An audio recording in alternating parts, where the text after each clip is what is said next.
প্রিয় দর্শক, আমন্ত্রণ জানাচ্ছি আমাদের আজকের 7 দিনে। আজকে আমরা কথা বলতে চাই জিআই পণ্য নিয়ে। ভৌগোলিক নির্দেশক পণ্য, ভৌগোলিকভাবে যে পণ্যগুলো আসলে চিহ্নিত করা হয়, জিআই হলে কি হয়, না হলে কি হয়, এবং অদূর ভবিষ্যতে আমরা সামনের দিকে যে বাংলাদেশ গড়তে যাচ্ছে সেখানে জিআই পণ্য কেন গুরুত্বপূর্ণ এবং জিআই নথিবদ্ধ হওয়া কেন গুরুত্বপূর্ণ, এই বিষয়গুলো নিয়েই আমরা আজকে কথা বলতে চাই। শুরুতে পরিচিত হয়নি, আমাদের সাথে অতিথি হিসেবে রয়েছেন অধ্যাপক ডক্টর মাসুদ ইমরান, প্রত্নতত্ত্ব বিভাগ, জাহাঙ্গীরনগর বিশ্ববিদ্যালয়ের শিক্ষক। আপনাকে স্বাগত জানাচ্ছি। ধন্যবাদ। এবং আরও আমাদের সাথে আছেন আমিন মোহাম্মদ তাজুল ইসলাম, উপপরিচালক, জিআই নিয়েই যিনি কাজ করছেন, প্যাটেন্ট, শিল্প নকশা ও ট্রেডমার্কস অধিদপ্তর, শিল্প মন্ত্রণালয়। আপনাকে স্বাগত জানাচ্ছি। আলোচনার শুরুতেই আমি আপনার কাছে আসতে চাই ডক্টর মাসুদ ইমরান, যে ভৌগোলিক নির্দেশক পণ্য আমরা বলছি, আসলে এইটা সংজ্ঞাটা ছোট্ট করে বললে কি দাঁড়ায় আসলে, যে কোন পণ্যগুলোকে আমরা বলবো জিআই পণ্য? এইটা হচ্ছে যে, যেমন ধরেন যে আমরা মানে আমাদের কৃষি, আমাদের মানে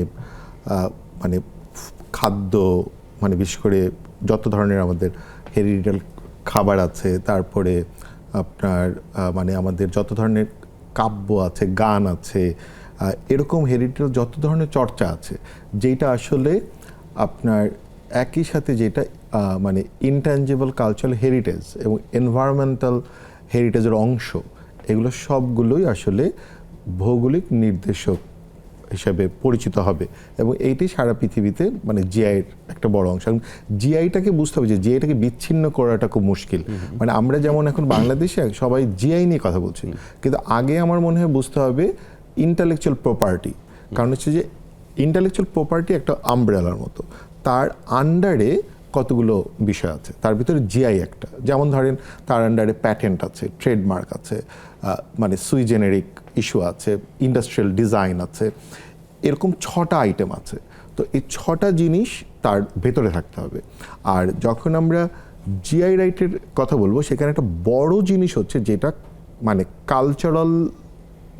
কালচারাল ইভেন্টের সাথে যুক্ত, যেটা একদম সরাসরি মানুষের সাথে যুক্ত। আমরা কালচারাল কেন বলছি? কারণ বলছি যে, যেমন ধরেন আপনি যে ধানটা উৎপাদন হচ্ছে বা যে আখের রসটা তৈরি হচ্ছে, এইটা কিন্তু কালচারালি ড্রাইভেন, কালচার দ্বারা ড্রাইভেন হয়।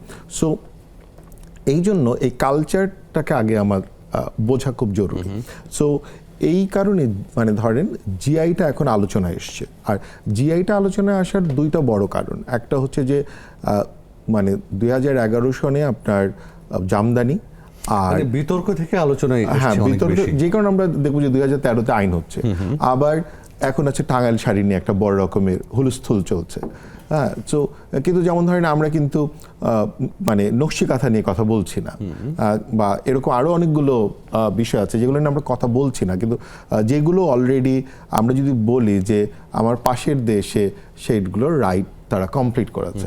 হ্যাঁ, এবং সেইগুলোর মধ্যে 400-র উপরে তারা করেছে, সনদে সই করার পরে আমরা করেছি এখন পর্যন্ত 28 বা 30টা। ভালো বলতে পারবেন আমিন মোহাম্মদ তাজুল ইসলাম, যে আমরা সম্ভবত জিআই নথিবদ্ধ করেছি 28টি বা 31টি পণ্য। সেখানে একই সময়ে ভারত, আমাদের পার্শ্ববর্তী, যে বিতর্ক থেকে আসে আসলে কথাগুলো, তারা 400-র উপরে জিআই পণ্য করেছে। আমরা পিছিয়ে পড়ছি, সবকিছুতেই একটু পিছিয়ে থাকি। সেটা আসলে কি আমাদের সক্ষমতার জায়গার অভাব, নাকি আমাদের সচেতনতার অভাব? কি মনে করেন আপনি? দীর্ঘ সময় ধরে এই বিষয়টার সাথে আছেন, কাজ করছেন। এটা প্রথমত হলো ভারতের আইনটা অনেক পুরাতন। তো আমাদের আইন যেহেতু অনেক পরে হয়েছে, আমরা নিবন্ধন প্রক্রিয়া পরে শুরু করেছি। এরপরে আইন হওয়ার পরে কিন্তু আবেদনকারীদেরকে আমন্ত্রণ জানানো হয়েছে যে আপনারা এবার ওপেন টু অ্যাপ্লাই। হ্যাঁ, এবং আমরা এই জন্য কিন্তু অ্যাওয়ারনেস প্রোগ্রামগুলো করেছি সারা দেশব্যাপী, এখনও চলছে। কিন্তু আবেদনটা তো আসতে হবে আমাদের কাছে, তারপরে আমরা নিবন্ধনের কাজ শুরু করব। তো যখন আমরা পেয়েছি, আমরা কিন্তু প্রসিডিং শুরু করেছি, এবং এটা একটা ডকুমেন্টেশন লাগে যেটা জার্নালে পাবলিশ হয়, স্পেসিফিকেশন। তো সেইটাকে প্রপারলি সকল বিষয় যেগুলো জিআইয়ের যে ইয়েগুলা, হিস্টোরিক্যাল এভিডেন্স, মাপকাঠিগুলো আছে, এক্স্যাক্টলি ওয়াইপো যেগুলো নির্ধারণ করা ক্রাইটেরিয়াগুলো, এগুলো ফুলফিল করতে হবে। হিস্টোরিক্যাল এভিডেন্স, এইটার প্রোডাকশন প্রসিজিওর থেকে শুরু করে এটাকে ওই এসেন্সটা আনতে হবে যে এই প্রোডাক্টটার নাম বললেই যাতে ওই জিওগ্রাফিক্যাল লোকালিটিটা মানুষ বুঝতে পারে, এবং এইটার মানে এইটা প্রতিটা জিআই প্রোডাক্ট কিন্তু তার নিজ গুণেই প্রতিষ্ঠিত। আমরা নিবন্ধন দেওয়ার আগে থেকেই তারা প্রতিষ্ঠিত। আমি যদি ছোট্ট আমাদের একটা জিআই প্রোডাক্টের কথা বলি, যেটা আমাদের দেশে যতটা না মূল্যায়িত, সারা পৃথিবীতে আরও বেশি মূল্যায়িত, এটা হলো আগর। সারা পৃথিবী থেকে আগরবাতি বা করি বা মিডল ইস্ট বা বিশেষ করে মধ্যপ্রাচ্যে একটা বড় মার্কেট রয়েছে। সবচেয়ে প্রেশিয়াস যে আতর বা উদ বলে তারা, এই পারফিউমটা যে এবং এইটা কিন্তু আমাদের এখান থেকে যায়, এবং এটা এত মানে প্রেশিয়াস, এইটা কিন্তু আমাদের মতো জেনারেল পারসন কিন্তু এটা ক্যাপাবল না এটা কেনার মতো। তো এই র মেটেরিয়ালটা কিন্তু আমাদের এখান থেকে যায় এবং মৌলভীবাজারে ওখান থেকে, কিন্তু আমরা নিজেরাই জানি না যে এটা যে আমাদের বাংলাদেশে এর ইনগ্রেডিয়েন্টসটা যায়। এবং আগরবাতি বললে কিন্তু এই সাবকন্টিনেন্ট বলে সারা কিন্তু পৃথিবীতে এই জিনিসটা জানে। এটা আমরা নিবন্ধন দেওয়াটা আমরা নিবন্ধন দিয়ে ধন্য, এটা আমাদের নিবন্ধন দেওয়ার আগে থেকেই সারা পৃথিবীতে রিকগনাইজড।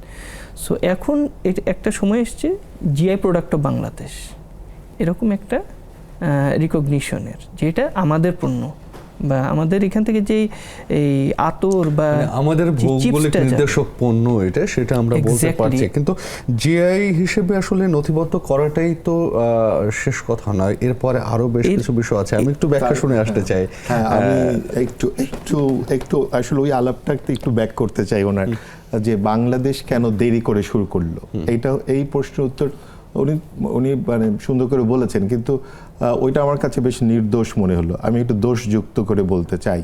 সেটা হচ্ছে যে দেখতে হবে যে বাংলাদেশ 1991 সনে প্যারিস মানে এগ্রিমেন্টের সাথে সেটাকে মানে করেছে, সেটাকে অ্যাডপ্ট করেছে। 1995-তে TRIPS ট্রিপসের ট্রিটিতে সে চুক্তিবদ্ধ হয়েছে। 1996-তে ভারত তার আইন তৈরি করেছে।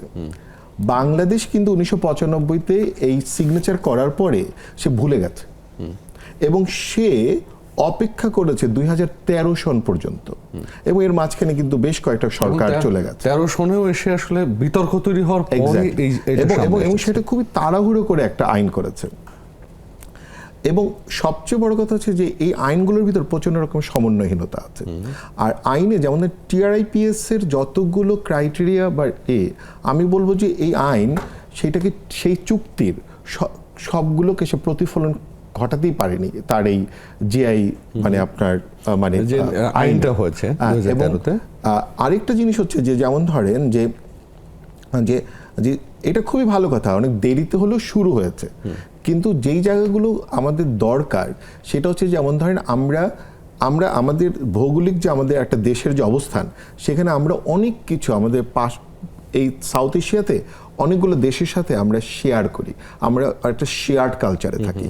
কারণ আমরা যা করি এটা কিন্তু মানে আমাদের চারপাশের মানে যেটাকে এখন ভারত বলছি, এখন আমরা ভারত বলছি, কিন্তু একসময় আমরাও তো আসলে বর্ষের পার্ট ছিলাম। তো এখন যদি আমি সেইটাকে দেখি বা ধরেন আমি যদি মানে সেই হিস্ট্রিক্যালি যদি আমি বলি যে আপনার মানে হোসেন শাহী বা ধরেন মানে ইলিয়াস শাহী যে বাংলা, সেই বাংলাটা তো বিহার হতে শুরু করে আপনার মানে সেই মানে এদিকে হচ্ছে আপনার উড়িষ্যা, মেঘালয়, এই পুরো অঞ্চল জুড়ে। অতএব এই অঞ্চলের যে মানুষ তারা একটা শেয়ার্ড কালচারে থাকে। এখন সেইখানে আমরা যখন এইটা করছি তখন আমাদের খুব ভালো করে খেয়াল করতে হবে, একটা বাইলেটারাল চুক্তি আমাদের খুব দরকার ছিল, মানে ক্রস বর্ডার আমাদের কি হবে এইটা নিয়ে কিন্তু ভারত কোনো ধরনের আগ্রহ দেখায়নি, আমরাও কিন্তু কোনো ধরনের আগ্রহ দেখায়নি, আমরা আসলে পদক্ষেপে যাইনি, এখন পর্যন্ত কিছুই দেখায়নি। এবং TRIPS আসলে ওইটা যেমন ধরেন যে TRIPS যে 3টা বেসিক আইডিয়া, মানে একটা হচ্ছে স্ট্যান্ডার্ড এই ঘোষণা করা, তার 3 নম্বর জিনিস হচ্ছে ডিসপুট ম্যানেজমেন্ট, এবং এটা কিন্তু হচ্ছে WIPOর অধীনে না, TRIPS কিন্তু হচ্ছে WTOর অধীনে, মানে ওয়ার্ল্ড ট্রেড অর্গানাইজেশনের অধীনে। এখন আপনি যে ডিসপুটটাকে আপনি কি করে আসলে নেগোশিয়েট করবেন, এখন এইটার জন্য আসলে দরকার ছিল লিসবন এগ্রিমেন্টে এটাকে নেগোশিয়েট করা আছে। লিসবন এগ্রিমেন্ট প্রথম শুরু হয়েছে 1956-এ। এখন ধরেন এটা তারপর অনেকবার এটাকে অনেকগুলো পর্যায়ে এটাকে চেঞ্জ হয়েছে, এমনকি লাস্ট হয়েছে মানে 2023-এ। কিন্তু মজার ব্যাপার হচ্ছে যে বাংলাদেশ বা ভারত কেউই কিন্তু এই লিসবন এগ্রিমেন্টের সাথে যুক্ত হয়নি। আমি এটা জানি না যে ধরেন আমাদের দেশ বা সে তার পলিসিতে কেন লিসবন এগ্রিমেন্টে যায়নি। যদি যেতেও তাহলে কিন্তু আমরা WTO ওয়ার্ল্ড যে আপনার মানে আদালত আছে সেইখানে আমি আমার ডিসপুট নিয়ে যেতে পারতাম। যেই ডিসপুটটা নিয়ে আমরা গিয়েছিলাম আপনার জামদানি শাড়ি নিয়ে। কিন্তু আমরা তাহলে কেন ধরেন এখন যেইটার কারণে আবার এত তর্ক হচ্ছে সেটা তো টাঙ্গাইল শাড়ি। আমি আপনার প্রশ্নটাই যদি তাজুল ইসলামকে করতে চাই, যে প্রশ্ন রাখলেন যে আমরা কেন লিসবন আসলে যেতে পারছি না বা যাচ্ছি না। আমি হ্যাঁ ধন্যবাদ। আমি আরেকটু পিছন থেকে যাই। জিআই এর মানে যে বিষয়গুলো, জিআই কিন্তু যে প্রোডাক্টের উপর হয়, একটা হলো এগ্রিকালচারাল প্রোডাক্ট, একটা হলো লাইভ স্টক, আর একটা হলো ম্যানুফ্যাকচার্ড আইটেম। এটা ক্রাফট আইটেম, হস্তশিল্প অথবা ফুড স্টাফ, যে কোনো ধরনের যেটার ইকোনমিক ভ্যালু আছে, যেটা নিয়ে বিজনেস করা হয়। তো এখন দেখা যায় এই প্রোডাক্টটা জিওগ্রাফিক্যাল লোকালিটিকে আইডেন্টিফাই করবে। এখন আমরা পলিটিক্যালি এটা দুই দেশ, দুইটা ডিস্ট্রিক্ট বা বিভিন্নভাবে ডিভাইড করেছি। সুন্দরবনকে দুইটা দেশের ভিতর পড়েছে, দিনাজপুর দুইটা দেশের ভিতর পড়েছে, এরকম অনেকগুলো ক্রস বর্ডার বিষয় আছে। তো এর ভিতরে দেখা যাচ্ছে এগ্রিকালচারাল প্রোডাক্টসও যেমন দুই দেশের ভিতর হতে পারে, লাইভস্টকও হতে পারে।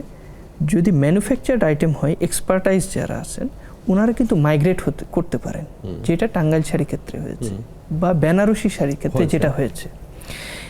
এই ক্রস বর্ডার এই ইস্যুগুলোর ক্ষেত্রে যেটা হয় কি, যে আগে মানে নিজের দেশে আগে নিবন্ধন করতে হবে, তারপরে যেখানে মাইগ্রেট হয়েছে বা জিওগ্রাফিক্যাল লোকালিটিটা শেয়ার হয়েছে অন্য যে দেশের সাথে, সেখানে আগে নিবন্ধনের জন্য আবেদন করতে হবে। সেটা আবেদনকারীকে নিজে থেকে প্যারিস কনভেনশনে হতে। লিসবন এগ্রিমেন্টের যে বিষয়টা, লিসবন এগ্রিমেন্টে আমরা জয়েন করতে পারতাম, সেখানেও ফাইলিং প্রসিডিওর আছে। এখন প্রত্যেকটা ট্রিটি বা যেগুলোর ক্ষেত্রে একটা খুব ফান্ডামেন্টাল একটা বিষয় হলো, এটা হলো টেরিটোরিয়াল। তো আমাদের টাঙ্গাইল শাড়ি বা ভারতে যে জামদানি শাড়ি, উপাধ্যায় জামদানি যে নামে তার প্রোটেকশন দিয়েছে, সেটা যদি আমাদের দেশে তারা সেই প্রোটেক্টেড হতে চায়, তা কিন্তু আমাদের দেশে আবেদন করতে হবে। আমরাও যদি ভারতে প্রোটেক্টেড হতে, ভারতে আবেদন করতে হবে। আদারওয়াইজ কিন্তু এটা এমন নয় যে আমরা নিবন্ধন দিলাম।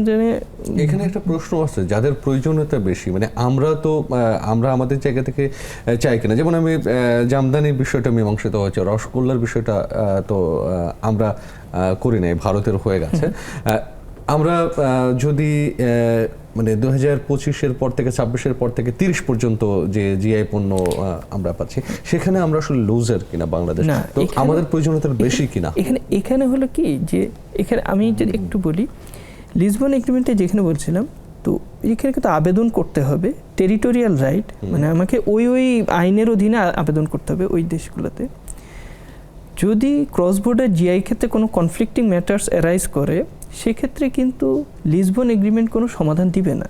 ওখানে একটা আরবিট্রেশন অ্যান্ড মিডিয়েশন রুলস আছে। সেই রুলসে খুব ফান্ডামেন্টাল একটা কথা বলা আছে, এটা হলো কনসেনসুয়াল। আমি আগ্রহী একটা আরবিট্রেশনে, তিনি আগ্রহী না, দুইজনকে আগে বন্ড স্বাক্ষর করতে হবে যে না, দুইজনে আমরা এটা মিউচুয়ালি নেগোশিয়েট করতে আগ্রহী, তখনই কিন্তু এটা হবে। যদি ওই এগ্রিমেন্টে না স্বাক্ষর করে, এই লিসবন এগ্রিমেন্টে, ওই মিডিয়েশন এগ্রিমেন্টে, তাহলে কিন্তু দুইজন এক টেবিলে বসানো সম্ভব না। সেক্ষেত্রে নিশ্চয়ই ভিন্ন লিসবন এগ্রিমেন্টে এখানে একটা ব্যাপার আছে। যেমন ধরেন ইউএস এর একটা প্রবলেম চলতেছে তাদের ডেইরি প্রোডাক্ট নিয়ে। ইউএসএ যেমন ধরেন মানে এটার রাইটটা চলে গেছে ইউরোপিয়ানদের কাছে, ইউরোপিয়ান। অতএব ডেইরি প্রোডাক্টের একটা কিন্তু ফাইট চলছে এবং সেটা কিন্তু আদালত পর্যন্ত গড়িয়েছে, ইন্টারন্যাশনাল। মানে ধরেন এইটা রাইট কার কাছে, কারণ ইউএসএ প্রচুর ডেইরি প্রোডাক্ট উৎপাদন করে এবং তাদের প্রচুর ডেইরি আছে। এখন এইটার রাইটটা বা এটার নামটা কি হবে, এইটা নিয়ে কিন্তু একটা বড় তর্ক সেখানে চলতেছে। এরকম অনেকগুলো জায়গায় ডিসপুটেড থিংস আছে। এখন যেমন ধরেন আমি আরও ছোট জায়গায় আসি, যেমন যদি ধরেন যে এই যে টাঙ্গাইল শাড়ির ক্ষেত্রে যেটা হয়েছে, টাঙ্গাইল শাড়ি কিন্তু তারা ফুলিয়া বা নদিয়া নামে ঘোষণা করেনি, তারা ঘোষণা করেছে টাঙ্গাইল শাড়ি অফ বেঙ্গল এই নামে, এই শিরোনাম সে ব্যবহার করেছে। এখন বাংলাদেশও বলছে যে টাঙ্গাইল শাড়ি অফ বাংলাদেশ। আবার আমাদের যে আইন, জিআই আইন, টাঙ্গাইল শাড়ি, শুধু টাঙ্গাইল শাড়ি বলছে। এখন খেয়াল করেন, আমাদের আইন বলছে বাংলাদেশের বাইরে কোনো দেশে যদি কোনো পণ্যের জিআই নিবন্ধন থাকে এবং সেই দেশের প্রচলিত আইনে নিবন্ধন কার্যকর হয়, তবে সেরূপ কোনো পণ্য বাংলাদেশের জিআই আইনের অধীনে নিবন্ধিত বইতে নিবন্ধিত হবে না। এইটা হচ্ছে আমাদের আইন বলছে, আমাদের দেশের জিআই আইন বলছে। যদি তাই হয় তাহলে আমাদের এখন যে বলছে টাঙ্গাইল শাড়ি বলে সে যে নিবন্ধন দিচ্ছে, তাহলে সে তার আইনের সাথেই কিন্তু কন্ট্রাডিক্ট করে। কারণ হচ্ছে অলরেডি ভারত টাঙ্গাইল শাড়ি অফ বেঙ্গল নামে সে অলরেডি কিন্তু এই করেছে, এবং এইটা সে করেছে, এটা প্রক্রিয়া সে শুরু করেছে 3 বছর আগে, এবং মানে 3 বছর ধরে সেটা করেছে। এবং সেইখানে তাদের একটা তর্ক ছিল, এটা ফুলিয়া হবে না নদিয়া হবে, এই তর্কে। এবং যেটা আপনি বলেছেন মিষ্টি কিন্তু তারা এখনো সমাধান করতে পারেনি তাদের দেশেই। কারণ কলকাতার মিষ্টি এবং আপনার ওড়িশার মিষ্টি, ওড়িশাও দাবি করেছে মিষ্টি তাদের, রসগোল্লা তাদের, কলকাতাও দাবি করেছে। এটা নিয়ে তাদের দেশের মধ্যে একটি ঝামেলা তৈরি হয়েছে। কারণ এই আইন যেটা ভারতও করেছে, আমরা আসলে ভারতের আইনকে একরকম ফলো করেছি। এই আইনের অনেকগুলো লুফল আছে, আপনি কিভাবে বলবেন। যেমন আমরা কিছুক্ষণ আগে বলছিলাম যে কুমিল্লার রসমালাই এরকম একটি জেনেরিক নাম কেন ব্যবহার করা হবে, কেন কুমিল্লার মাতৃভাণ্ডার শব্দটা ব্যবহার করা হলো না। আবার রসমালাই তো শুধু কুমিল্লাতে মানে অন্য জায়গাও বানায়, তাহলে যদি কুমিল্লার কাছে চলে যায় তাহলে এটা বেনিফিট, ধরেন আপনি কেন জিআই করছেন, জিআই করছেন আসলে উৎপাদক যেটা উৎপাদন করছে তার বিজনেসকে সিকিউর করবেন, এক ধরনের রয়্যালটি, হ্যাঁ তাকে সিকিউর করবেন, উৎপাদককে সিকিউর করবেন। এখন কিন্তু এইটা আসলে উৎপাদককে সিকিউর করতে পারবে কিনা, আপনি এটা জেনেরিক দিচ্ছেন, ধরেন কুমিল্লার আপনি পেলেন, বাংলাদেশ এটা রাইট পেল বা এটা ওয়ার্ল্ড ওয়াইড আপনার হয়ে গেল।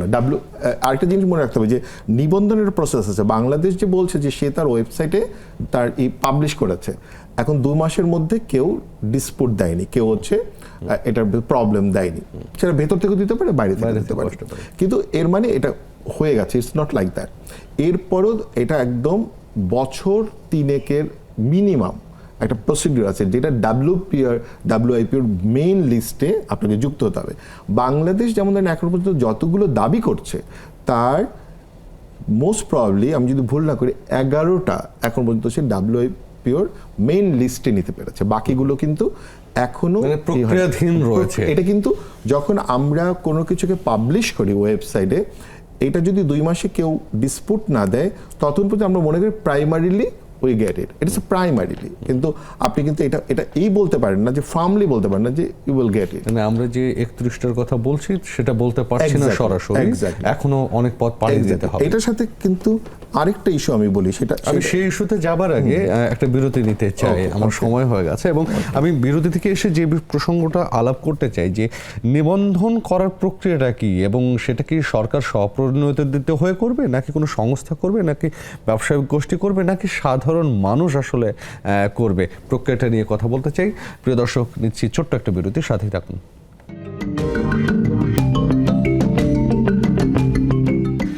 প্রিয় দর্শক, আপনি দেখছেন নেক্সাস টেলিভিশনের 7 দিনের আয়োজন। আমরা কথা বলছি ভৌগোলিক নির্দেশক পণ্য বা জিআই নিয়ে।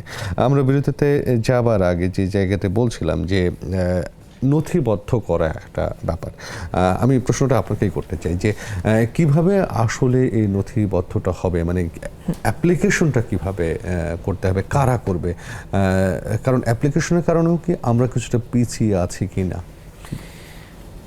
ধন্যবাদ। জিআই এর আবেদন অবশ্যই হতে হবে কোনো একটা কমিউনিটি, প্রাথমিকভাবে ওই স্বার্থ সংশ্লিষ্ট উৎপাদনকারীগণের কোনো সমিতি, সংঘ, সংগঠন, নিবন্ধিত আইনিভাবে মানে নিবন্ধিত কোনো সমিতি বা সংগঠন বা কোনো কর্তৃপক্ষ, সংশ্লিষ্ট কর্তৃপক্ষ, তারা এই আবেদনটা করতে পারবে।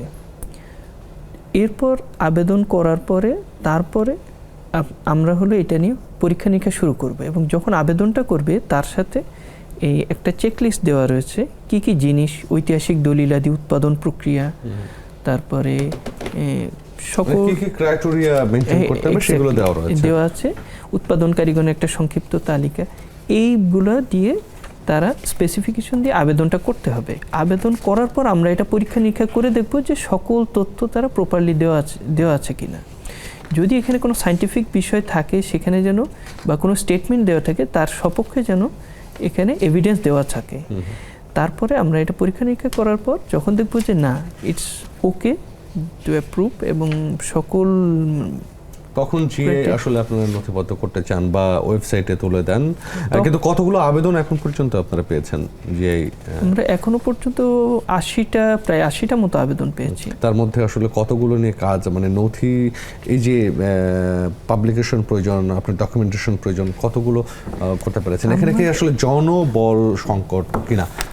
জনবল সংকট তো মানে এইটা তো আমাদের আসলে ঠিক সংকট বলতে আমাদের আসলে জনবল আরও বাড়াতে হবে, যেহেতু এটা দেশব্যাপী এটার প্রচারণা আছে, শুরু হয়েছে এবং দ্রুততার সাথে নিবন্ধন করতে হবে। কারণ এই যে একটু ক্রস বর্ডার বিষয়গুলোর ক্ষেত্রে দেখা যায় আমাদের পার্শ্ববর্তী দেশ, যেহেতু তাদের আইনটা 1999 সালের, তাদের 14 বছর পরে আমরা আইন করেছি, সুতরাং তারা এটা নিয়ে তারাও এগিয়ে রয়েছে। তারাও আমাদের মতো একসময় হাঁটি পা করে গিয়েছে, তারপরে একসময় তারা এটা ফ্লারিশ করেছে, বর্তমানে তারা ফুল ফ্লেজে এই বিষয়টাকে নিবন্ধন এবং কাজগুলো করছে। ডক্টর মাসুদ, আপনি কি মনে করেন যে মানে এখানে আসলে ওনাদের পক্ষে কতটা, এই যে 80টা নিবন্ধন জমা পড়েছে, তার মধ্যে 31টা আমরা নথিবদ্ধ করেছি, 11টা আসলে পেয়েছি, এখনো বাকিগুলো অনেক রাস্তা, এখানে একটা থিমে তাল আছে কিনা? না, এটা একটা বড় প্রবলেম আছে। একটা হচ্ছে যে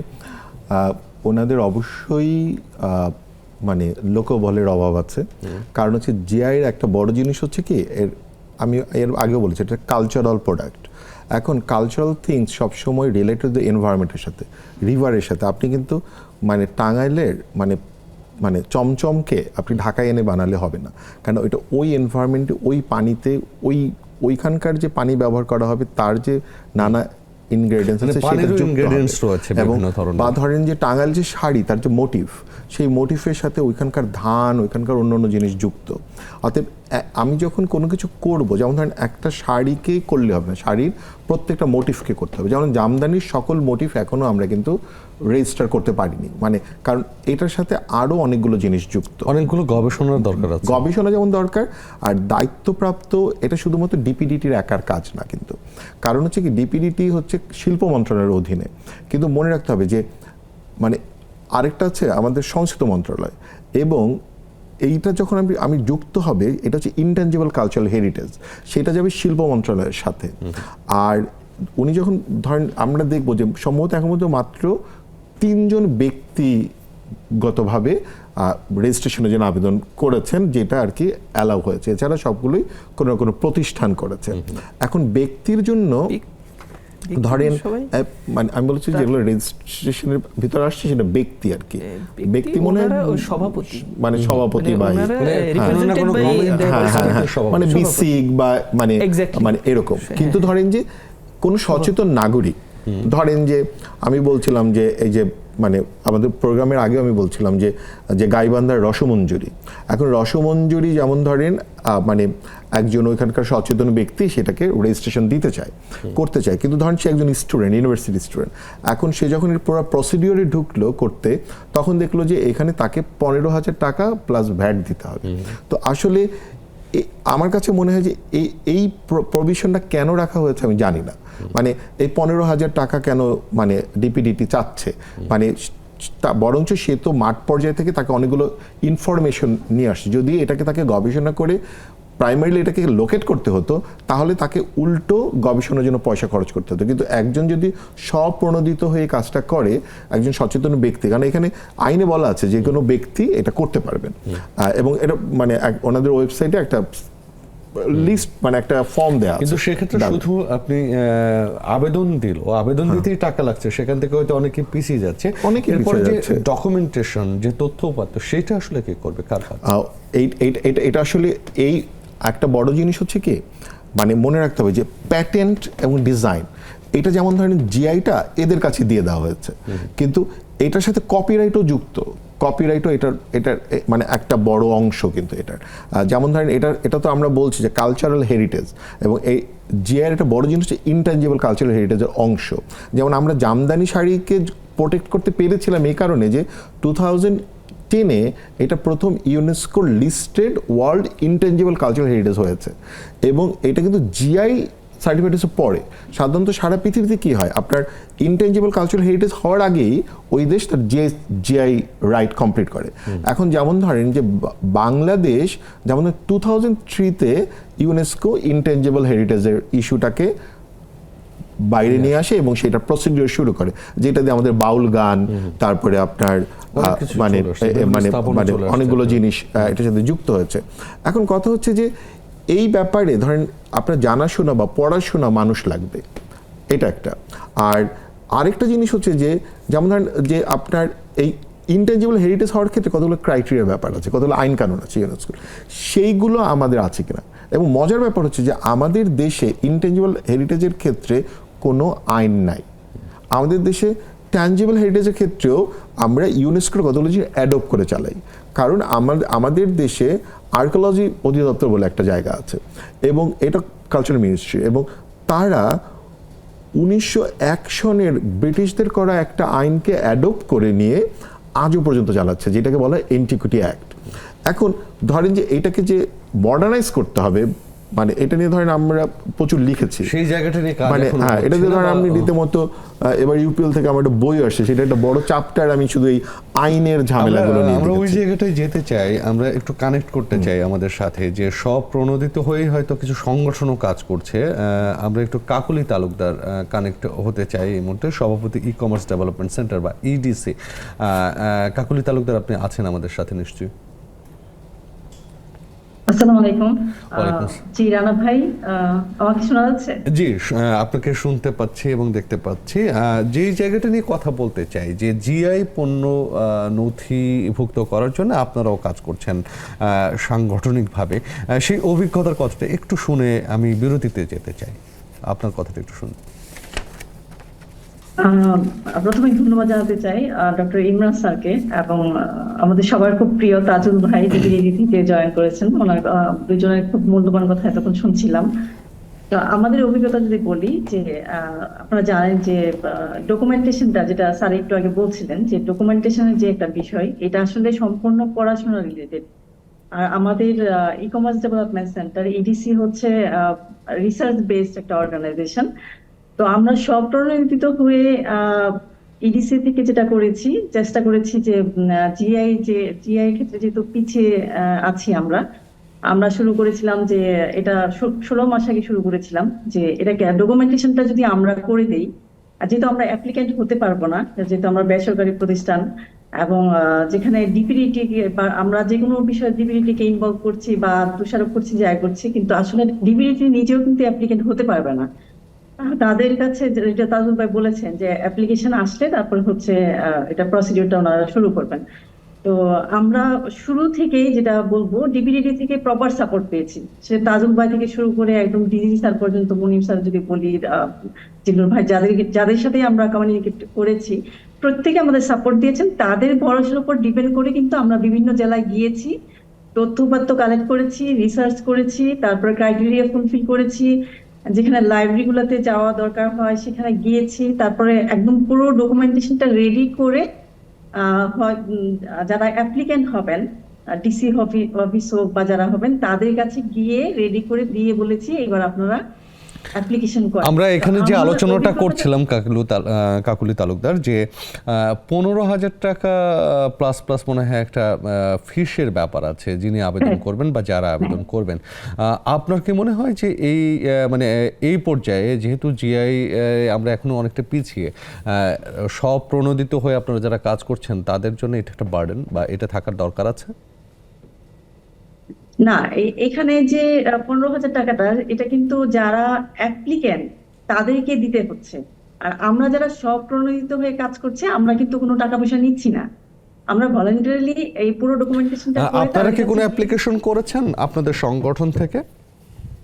না, আমরা তো বেসরকারি প্রতিষ্ঠান, আপনারা শুধু তথ্যপত্র সংগ্রহের কাজগুলো করছেন? সংগ্রহ প্লাস পুরো ডকুমেন্টেশনটা আমরা করছি। জি, আপনি থাকুন আমাদের সাথে। এই বিষয়টা আমার আরেকটু মনে হয় দর্শকের সাথে পরিষ্কার করার প্রয়োজনীয়তা রয়েছে। আমরা একটা বিরতি নিয়ে আসি। প্রিয় দর্শক, নিচ্ছি আরও একটা বিরতির সাথেই থাকুন।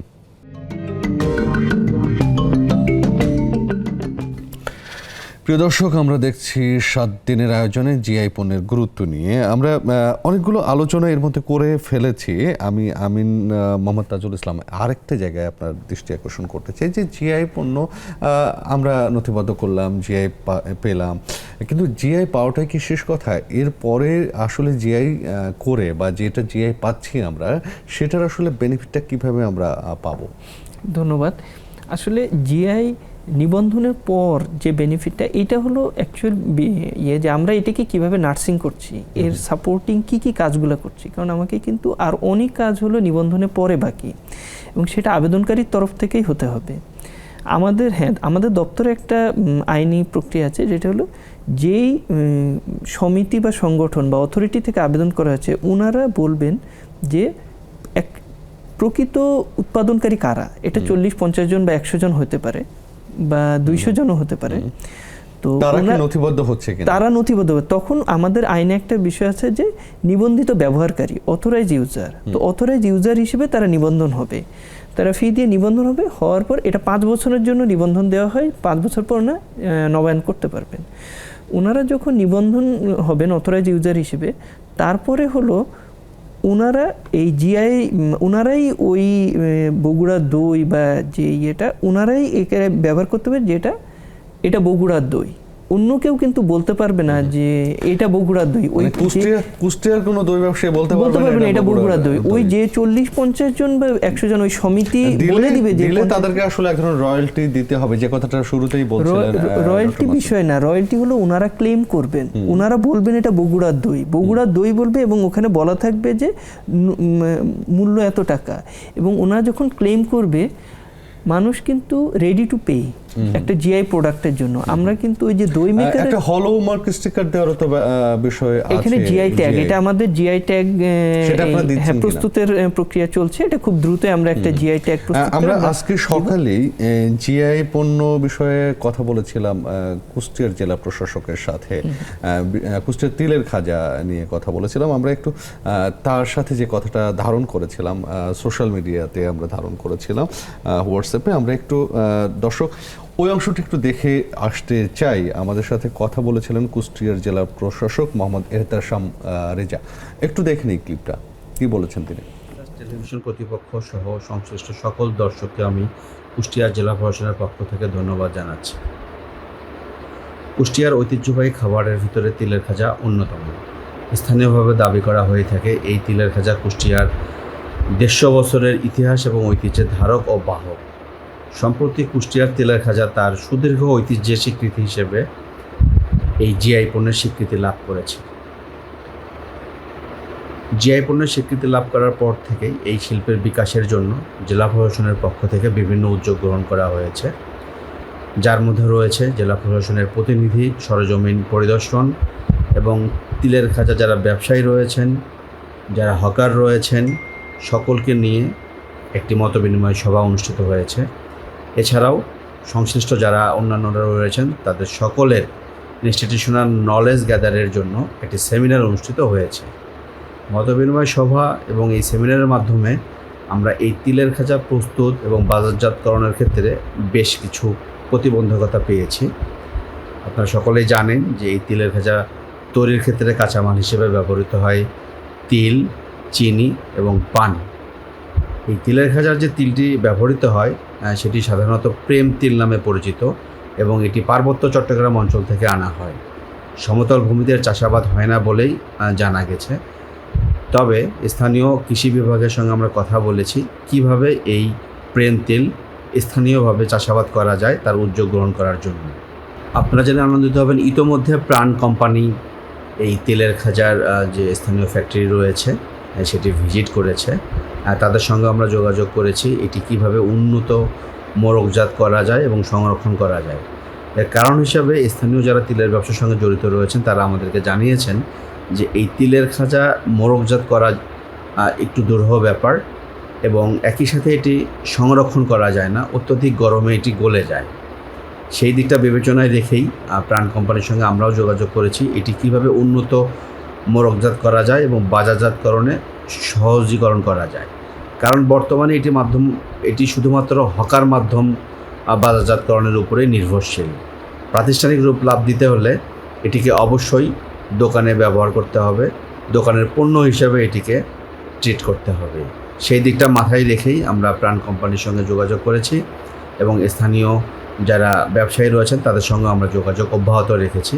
তারা আরও একটি বিষয় জানিয়েছে যে তাদের সহজ শর্তে যদি ঋণের ব্যবস্থা করা যায় তাহলে তারা এই শিল্পের কার্যক্রম টিকিয়ে রাখতে পারবে এবং এটির আরও উন্নত বিকাশ সাধনে তারা সক্ষম হবে। সেই বিবেচনা থেকেই আমরা একটি কনসেপ্ট নোট তৈরি করছি এবং এটি আমরা ঊর্ধ্বতন কর্তৃপক্ষের কাছে পৌঁছিয়ে দেব যাতে করে তারা সহজ শর্তে এই ঋণ লাভ করতে পারে।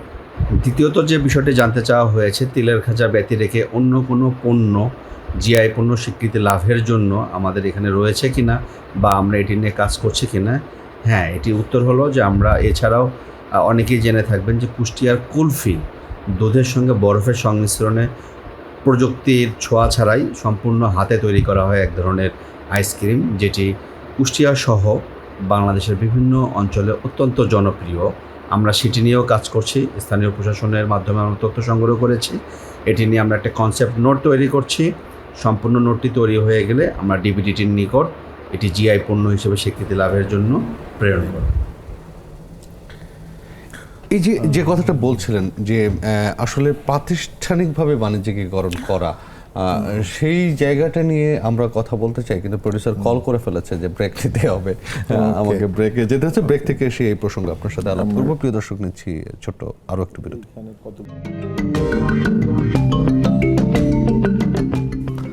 প্রিয় দর্শক, স্বাগত আর একবার। বিরতিতে যাবার আগে আপনার সাথে কথা বলতে চাচ্ছিলাম যে জায়গাটা নিয়ে, যে জেলা প্রশাসক অনেকগুলো পয়েন্ট। এক্স্যাক্টলি, আমার এখানে মানে কয়েকটা অবজারভেশন আছে, খুব দ্রুত বলে ফেলি যেহেতু সময় খুবই কম। এক হচ্ছে যে মানে মনে রাখতে হবে জিআই জিনিসটা হচ্ছে living cultural heritage, living product. এখানে আপনি কোনোভাবে এটাকে ধরেন প্যাকেটজাত করে আপনি দূরে পাঠাবেন এমন কোনো দরকার বা এর কোনো জরুরত আছে কিনা। কথা হচ্ছে যে লোকাল যারা উৎপাদক তারা বেনিফিটেড হতে হবে এবং এটার সাথে মানে যেহেতু এটা জিওগ্রাফিক্যাল লোকেশনের সাথে যুক্ত, আপনি যদি কালেক্ট করেন আপনি ওইখানে যাবেন, ওইখানে গেলে শুধুমাত্র ওই প্রোডাক্টটা আপনি কিনবেন না, আপনার এটা ট্যুরিজমের সাথেও যুক্ত। ইনল্যান্ড মানে যে ট্যুরিজমটা চলে, আপনি যখন যাবেন, আমরা অন্য দেশে কী হয়, আপনি যেই শহরে যান সেই শহর থেকে একটা সুভিনির নিয়ে আসেন। অতএব ওই শহরে আপনি যখন যাবেন ওইটা মানে ওইখানেই বানানো হয়, সেখান থেকে আপনি কিনে নিয়ে আসবেন, ক্যারি করে নিয়ে আসবেন। এটা হচ্ছে ওইখানকার সুভিনির এবং সেটা আপনি সবার সাথে শেয়ার করবেন। অর্থাৎ জিআইয়ের একটা বড় জিনিস হচ্ছে লিভিং কালচার।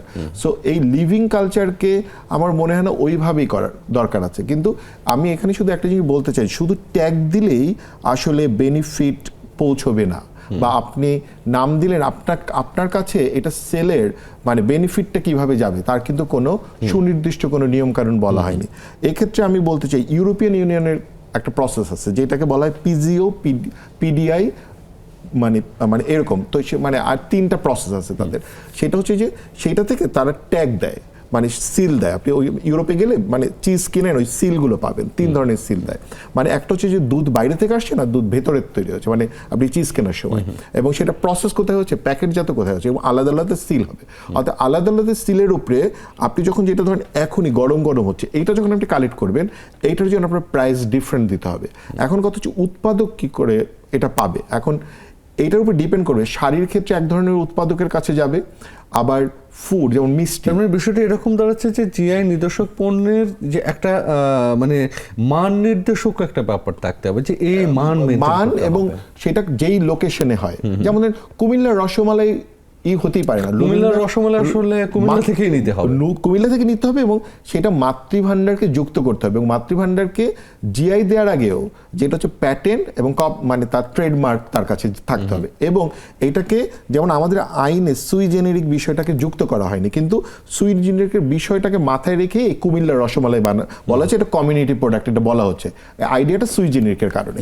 কিন্তু কথা হচ্ছে যে আপনার ওই যে লোকাল যে অন্য উৎপাদকরা, আমি বলছি না তারা ব্যবসা বন্ধ করবে, কিন্তু তারা যেটা সেল করবে তার একটা এখানে পলিসি তৈরি করতে হবে লোকালি, এবং বলা হয় সুইজেনারিকে এটাই বলা যে লোকালি আপনি কি করে নেগোশিয়েট করবেন, যে ধরেন মাতৃভাণ্ডারের যে মূল উৎপাদক তার কাছে ওই সেল থেকে একটা ছোট অ্যামাউন্ট যাবে রয়্যালটি হিসেবে, কিন্তু এটা কমিউনিটি প্রোডাক্ট হিসেবেই আপনার জিআই রাইট হবে। কিন্তু একই সাথে সে প্যাটেন্ট নিতে চাক বা না চাক তার প্যাটেন্টকে এনশিওর করতে হবে।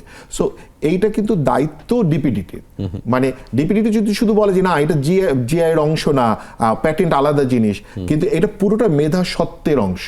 অতএব মেধা সত্ত্বে ধরেন যে 2005-এর যে মানে আপনার আইন, কপিরাইট আইন, বা 2009-এর যে ট্রেডমার্ক আইন, বা 2012-এর যে প্যাটেন্ট আইন যেটা 1911 সনেরটা অ্যাডপ্ট করা হয়েছে, 22 মানে 22 এই সকলে, এর সাথে আছে আপনার প্রাণ সম্পদ ও জেনেটিক রিসোর্স আইন, এগুলো সবগুলোকে আসলে একটার ভিতরে এনে মানে এই প্রবলেমগুলোকে আইনি সমন্বয় করতে হবে। না হলে কিন্তু আপনার কোনোভাবেই আমাদের এই কালচারাল প্রোডাক্ট কোনোভাবেই সিকিউরড হবে। আমি একটু এই প্রসঙ্গেই কথা বলতে চাই, হয়তো আজকের অনুষ্ঠানের শেষ কথাও আপনার আমিন মোহাম্মদ তাজুল ইসলাম, যে এই যে আইনের সমন্বয়ে আপনারা কাজ করছেন 2013 থেকে আজকে 24-এ, আপনারাও মনে করছেন কিনা যে আইনে কিছু কিছু জায়গায় যে লুপহোলগুলো আছে সেখানে সমন্বয় সাধনের প্রয়োজন আছে?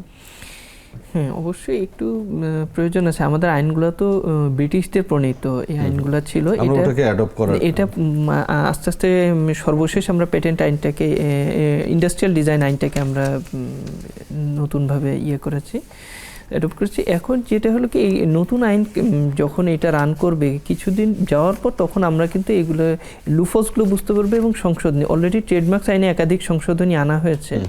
তো অনুরূপভাবে আমরা পেটেন্ট এবং ইন্ডাস্ট্রিয়াল ডিজাইন অন্য যে আইনগুলো এগুলো কিন্তু অ্যামেন্ডমেন্ট করব। যেমন ভারতের যে 1999 সালে যে জিআই আইনটা, এটা কিন্তু তারা সেভারাল টাইমস তারা কিন্তু এটা অ্যামেন্ডমেন্ট করেছে।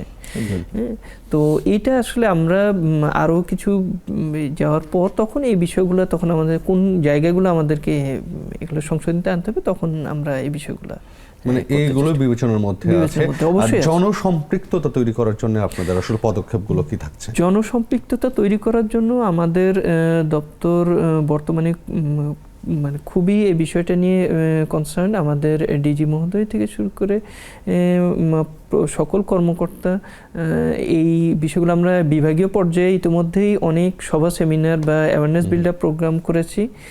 এখন জেলা পর্যায়ে সম্প্রতি দিনাজপুর, ঠাকুরগাঁও সেখানেও হয়েছে, এবং আরও কিছুদিনের ভিতরে আমাদের টাঙ্গাইল এবং আরও কিছু ডিস্ট্রিক্টে যাওয়ার কথা আছে। তো এইগুলো যখন হবে তখন আশা করি যে ওই ডিস্ট্রিক্ট বা ওই ভিতরে রিজিয়নে আপনার প্রশাসন থেকে শুরু করে আপনার যে business community, chamber of commerce থেকে যারা আছে সবাইকে ইনভাইট করা হবে, সম্পৃক্ত করা হবে। তারা নিজেরা আইডেন্টিফাই করবে যে আমাদের লোকালিটিতে কি কি জিআই প্রোডাক্ট আছে, এবং আমরা নিবন্ধন করার পর আমরা অথরাইজ ইউজার হিসেবে আমরা এই কাজগুলো। সবচেয়ে ভালো বিষয় হলো আমাদের ডিজি স্যার এই বিষয়টা করছেন, এবং আমাদের প্রথমত যে বিষয়টা আমাদের মাননীয় প্রধানমন্ত্রী এই বিষয়টা সম্পূর্ণরূপে আসলে বিশাল একটা কর্মযজ্ঞ, এটা এক্স্যাক্টলি আমাদের শিল্পমন্ত্রী মহোদয় সবাইকে মিলে এগোতে হবে। এক্স্যাক্টলি, কথা হয়তো আরো অনেক বলা যেত, সময় স্বল্পতা। আজকের মতো আপনাদেরকে ধন্যবাদ জানাচ্ছি। আপনাকেও ধন্যবাদ। প্রিয় দর্শক, এই ছিল আজকের আয়োজনে। দেখা হবে আবারও, সে পর্যন্ত সবাই ভালো থাকুন এবং সুন্দর থাকুন।